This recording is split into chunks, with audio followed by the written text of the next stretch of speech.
from the San Francisco Bay Area. This is Athletics Talk Now with Dale Tafoya, one of the fastest growing podcasts about your Oakland A's. Join us as we celebrate the past and embrace the future of A's baseball. Let's jump right into the action with author, host, and journalist Dale Tafoya. You know, it was great to hear that almost 20,000 fans attended A's Fan Fest earlier this month on a rainy Saturday afternoon here in the Bay Area. You just can't keep A's fans down. Welcome, A's fans around the globe. My name is Dale Tafoya, and this is another episode of Athletics Talk Now, a podcast that celebrates the past and embraces the future of Oakland A's baseball. It is Monday, February 24th, 2014, and this is podcast number 126. And I mean it, A's fans. You guys are one of the most resilient and passionate fan bases in all of baseball. And I'm not just talking about those based here in the San Francisco Bay Area. I'm always delighted when I get a tweet, a Facebook comment, or an email from an A's fan from another country. There's a guy I know. His name is Matt Smith, who's a blogger and a die-hard A's fan living in Britain. There's another guy I know, and I believe he's from Ukraine. He'll send me these tweets in a foreign language, but at the end of the message, he always ends it with, "Go A's." I don't understand what he's writing, but he's another passionate A's fan from another country. And not to mention the countless A's fans scattered all over the country. The A's fan base, you see, is alive and well, people. And just when some critics think the A's fan base is down and out, withering, dying, evaporating, you guys always make a comeback. Just when some national writers with a lot of influence write that this fan base is decaying, you guys always prove them wrong. Why? Because you're resilient, A's fan. And the A's ownership, from leadership on down to the players to the trainers, are lucky to have you. And you know, I started following the A's in 1981 when I was about 9 years old. By the age of 15, I set up my VCR with my old school VHS tapes. How many of you remember those VHS tapes? And I recorded each game and watched it twice. And another part of my life studying A's baseball was through Bay Area print media, the Chronicle, the Oakland Tribune, the Daily Review. And that's when I began reading the great work of Bruce Jenkins, a longtime columnist for the San Francisco Chronicle. And Bruce started covering the A's as a beat writer in, I would guess, the mid-'70s. There were no blogs in the 70s or 80s, no official websites. Back then, you listened to Lon and Bill on the radio and waited for the newspaper the next morning to get your A's fix. And Bruce always eloquently painted a picture of what happened during each game. This man has inspired countless young journalists here in the Bay Area, and we're lucky to have him join us to talk some A's history. Bruce, thanks for your coverage over the years. And what's it like to be a journalist in 2014? Well, it's sure not the way it was then. I mean, I started covering the A's and the baseball in general in 1977, and you know, in those days, the printed word was the player's window to the public. You know, that they might do an occasional TV interview, but you know, we were pretty much their voice, and you know, they were kind of relied on us if they had any interest in getting their opinions out there or whatever. We were the ones, and now, I mean, with the internet and ESPN, and you know, people know what's going on with these guys. They don't need our help anymore. I mean, there's countless televised interviews. A player can tweet out exactly what he feels about this and that, and we've become almost an afterthought. But you know, it's still baseball. It's still a great game to be around. It's certainly not a, you know, I don't consider it any kind of a bummer or anything the way things have developed. Enjoy the game absolutely as much as I ever did, and as a columnist, I can, you know, kind of riff a little bit on my own and not depend absolutely on players' quotes every day. So I'm perfectly fine with the way it's gone. Times have definitely changed. And of course, Bruce, we're calling this segment the Oakland A's through the years, 1968 to present. How would you characterize the A's 46-year legacy in Oakland, Bruce? I'd call it a rousing success. I mean, there are very few franchises that have had so many separate eras of greatness over the time since they got here in '68. I mean, they almost right away they win 3 straight World Championships, which is just unheard of. They come back in the late '80s with an absolute powerhouse: Tony LaRussa, Canseco McGuire, Stewart, Ricky Henderson, just a galaxy of stars and success. And now they're coming off 2 division titles in a row. And they've been a playoff. They were a solid playoff team in the early 2000s with some great battles against the Yankees. So I mean, against all odds, the small market, the ballpark, the crosstown giants, whatever. This is one of the great franchises of the game now or historically. And let's talk about the ownership eras of A's baseball, Bruce. Of course, it was the Charlie Finley era when the A's first arrived to Oakland from Kansas City in '68. Then he sold to Walter A. Haas in '81, who sold to Schott and Hoffman in '95, who sold to Fisher and Wolf in 2005. Any distinct memories attached to each ownership group?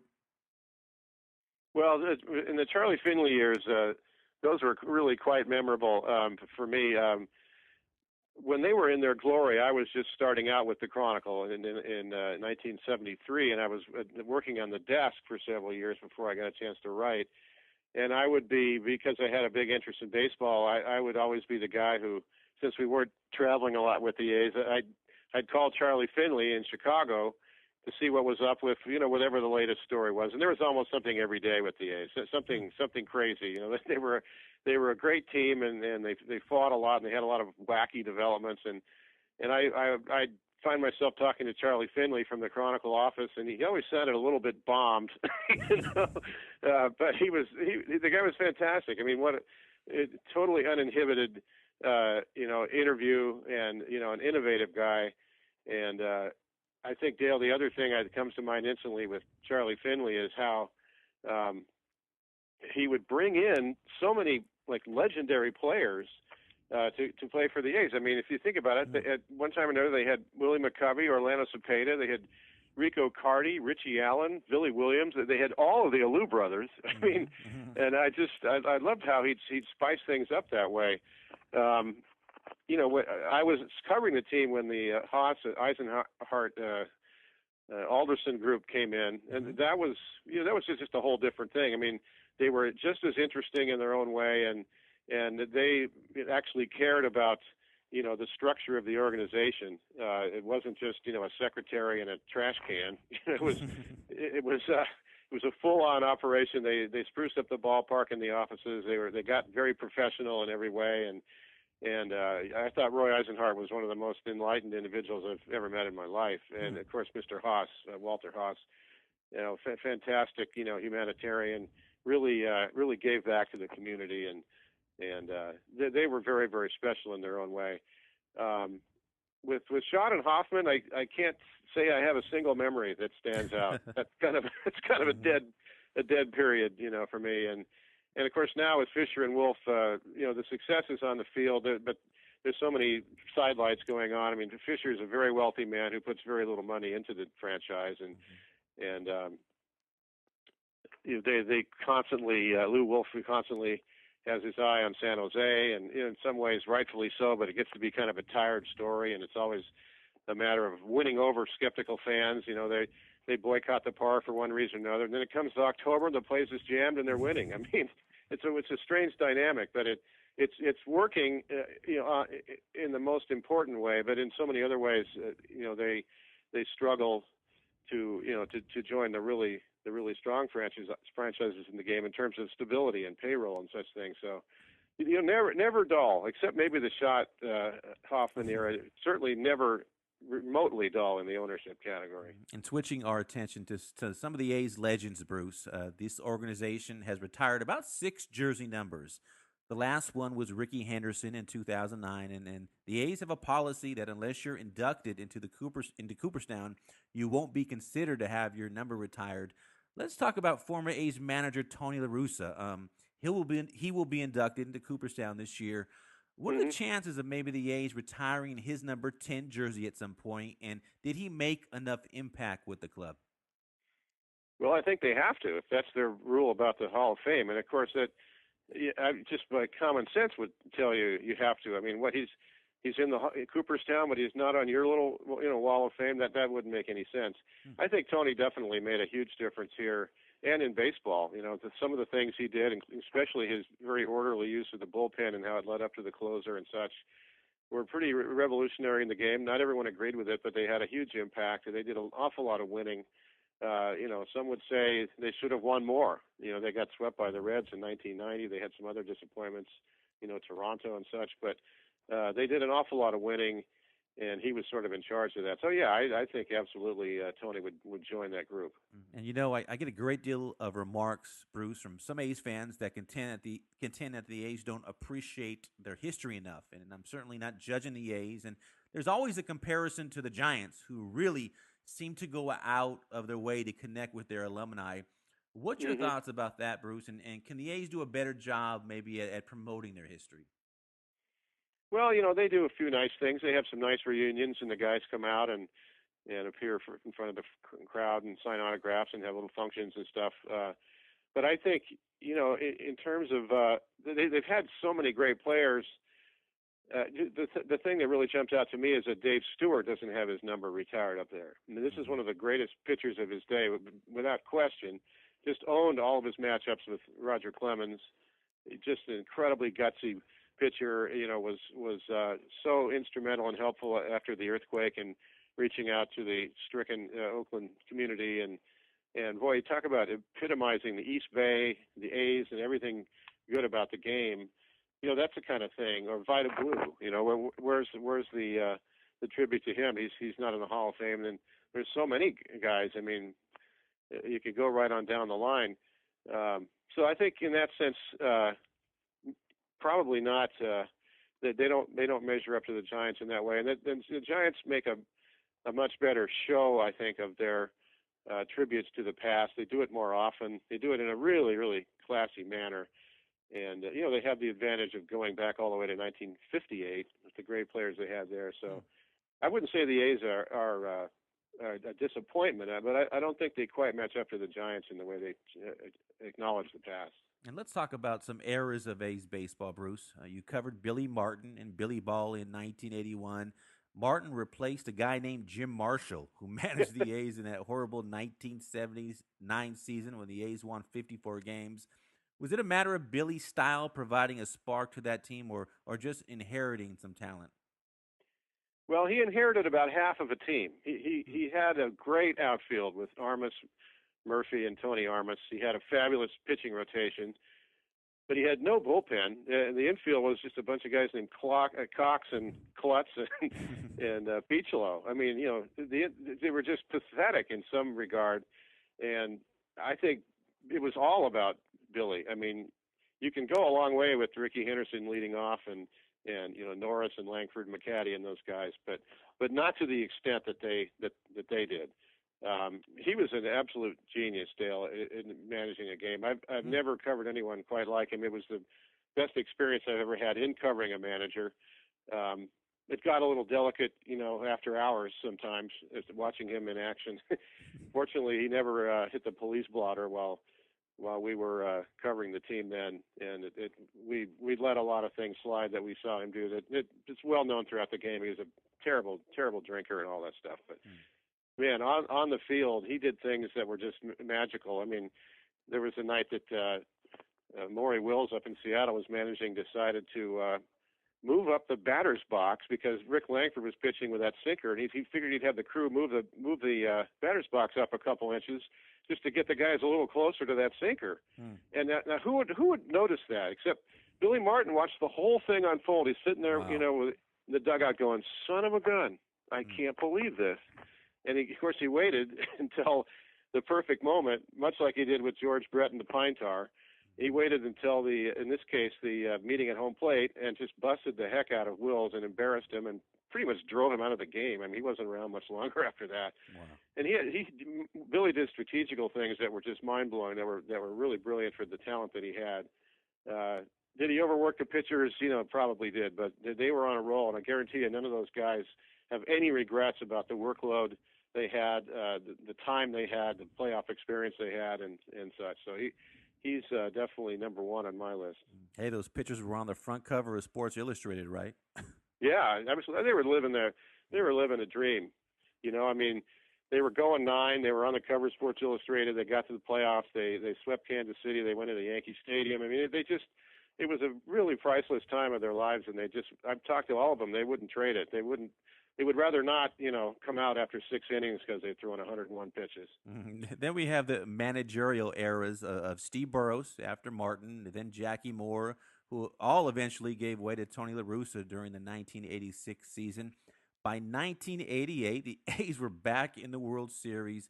We talked today about the A's being a small market club, Bruce, but in the late 80s, they were a juggernaut under the Haas era. So it's pretty amazing when you look back at 1979, how this organization managed to recover, rebuild, and transform themselves. Yeah, I think one night in '79 they had like 540 people or something like that. Mm-hmm.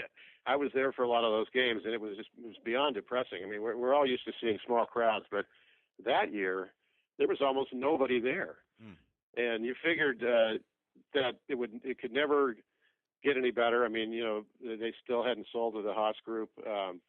It just seemed like an absolute dead end, and it turned around. It turned around so fast. The combination of Roy Eisenhart, Walter Haas, Sandy Alderson, and Billy Martin was absolutely killer. It was just a fantastic bit of timing to have a convergence of different levels of expertise right there. And they turned it around. 1980 was really the turnaround season.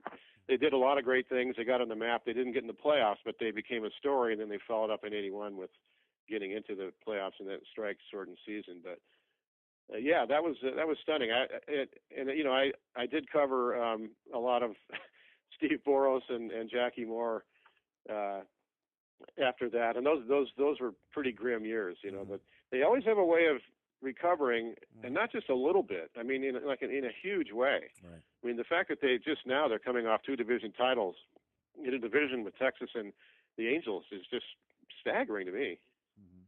The Tony LaRussa era ended, of course, Bruce, in the mid-'90s, and here comes manager Art Howe, and players like Jason Giambi, Eric Chavez, Tejada, Hudson Mulder, Zito, they start to show up. Suddenly, A's fans experience playoff baseball for the first time in 8 years in the year 2000.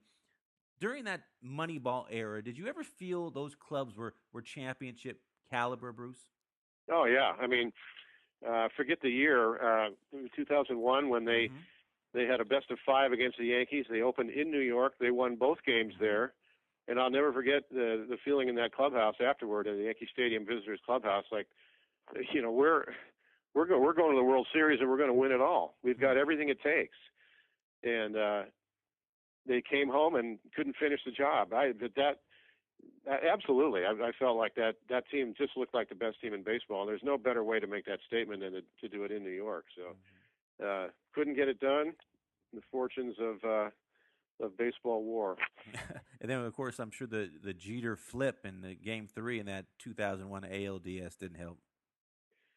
No, that was a sign that there's something, there's some special forces at work here. Nobody had ever seen a play quite like that, and nobody, for my money, I've never, in my entire life covering baseball, I wouldn't place any shortstop ahead of Derek Jeter for so many reasons, some of them sort of intangible. But yeah, that was, a lot of unfortunate things happened, and that's when Billy Beane began to realize and state publicly that the playoffs are a crapshoot. That's true. And a final question for you, Bruce, before we let you go. We want to thank you for joining us. The A's have been in Oakland since 1968, as we mentioned before. The future. How do you foresee the future of this franchise? Well, I hate to be too sarcastic, but I see him in the Oakland Coliseum for about 78 more years. That's I don't. The San Jose thing seems pretty hopeless, really, and I don't have any faith in the politics of Oakland as it relates to sports. There's a lot of interesting things on the table, but they never really get off the table and into reality. The shovel never really hits the dirt. And so what does happen to them? I mean, they don't get moved to Las Vegas, I don't think, or Portland or any such thing. I just see them staying here. And of course, as long as they keep winning, which I think they will. I don't think they may not win the division every year, but with Billy Beane and Bob Melvin and their farm system, they've just got a lot of really good things in place. They're going to be a viable franchise, and they've got the park right there. I just wish that the Coliseum Commission and the A's would get together and really do some sprucing up of the Coliseum, because it reaches a point where they're going to be there. Fix the sewage system, for heaven's sake. Spruce up the concession stands and just the whole layout. Make it more of their home. But I certainly don't see them playing anywhere else in the foreseeable future. That's Bruce Jenkins, and I'm Dale Tafoya. And Bruce, I really appreciate your time talking A's baseball with us. Anytime, Dale. It's a pleasure. Thank you. And thank you, A's fans, for listening to another episode of Athletics Talk Now. We want to encourage you to connect with us on social media. On Facebook, you can like our page and receive some updates. Search A's Talk Now. And on Twitter, I'm at Dale Tafoya. And don't forget that we're on iTunes, where you can listen to all of our shows since 2010. Just search Athletics Talk Now. We'll talk soon, A's fans.